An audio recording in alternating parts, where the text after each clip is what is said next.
राधे राधे बच्चों, आपकी पढ़ाई अच्छी चल रही होगी। चलिए आज एक और इम्पॉर्टेंट क्वेश्चन हम लोग पढ़ते हैं। प्रोकैरियोटिक एंड यूकैरियोटिक कोशिकाओं में क्या अंतर होता है। ठीक है, इसके लिए सबसे पहले आप दोनों के डायग्राम को देखिएगा और उसको ड्रॉ करके उसकी प्रैक्टिस कीजिएगा। हम लोग इसके अंतर को समझते हैं। सबसे पहला है कि ये किस टाइप की सेल है।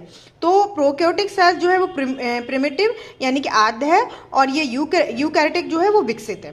तो सबसे पहले जो पूछा, P for prokaryotic, P for primitive, इससे आप याद रख सकते हैं। तो प्रारंभिक सेल जो होती है वो प्रोकैरियोटिक होती है। कोशिका द्रव कैसा होता है, इसमें प्रोकैरियोटिक में पूरे में फैला हुआ रहता है, उसमें केवल केंद्रक और कोशिका कला के बीच में तक सीमित रहता है।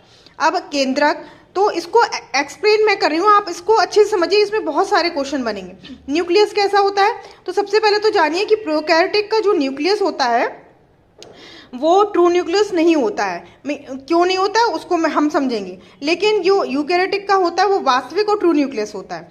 इसमें क्या होता है, इसमें क्या, इसको हम लोग न्यूक्लियाइड भी कहते हैं, क्योंकि इसमें केंद्रक कला जो न्यूक्लियर मेम्ब्रेन होती है वो अनुपस्थित होती है, न्यूक्लियोलस अनुपस्थित होता है, डीएनए के सूत्र के साथ हिस्टोन प्रोटीन नहीं जुड़ी होती है, इसलिए हम इसको क्या बोलते हैं, न्यूक्लियाइड बोलते हैं। और इसको हम लोग ट्रू केंद्रक, वास्तविक केंद्रक क्यों कहते हैं, क्योंकि इसमें केंद्रक कला होती है, केंद्रिका उपस्थित होता है, डीएनए के बहुत से सूत्र जो होते हैं वो हिस्टोन प्रोटीन से जुड़ी होती है, इसलिए हम लोग उसको क्रोमोसोम भी कहते हैं। ठीक है, अब नेक्स्ट पॉइंट है, इसमें Golgi body, endoplasmic reticulum, plastid and mitochondria. Prokaryotic में क्या होते हैं, अनुपस्थित होते हैं, और यूकैरियोटिक में उपस्थित होते हैं। नेक्स्ट पॉइंट है माइटोसिस तथा म्यूसिस कोशिका विभाजन, जो हम लोग पहले पढ़ चुके हैं, वो प्रोकैरियोटिक में नहीं होता है और यूकैरियोटिक में होता है।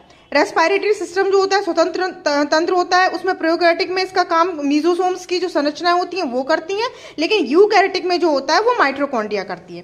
ठीक है, अभी नेक्स्ट पॉइंट है इसका आपका कि इसमें प्रकाश संश्लेषी तंत्र क्या होता है, यानी फोटोसिंथेटिक सिस्टम क्या होता है।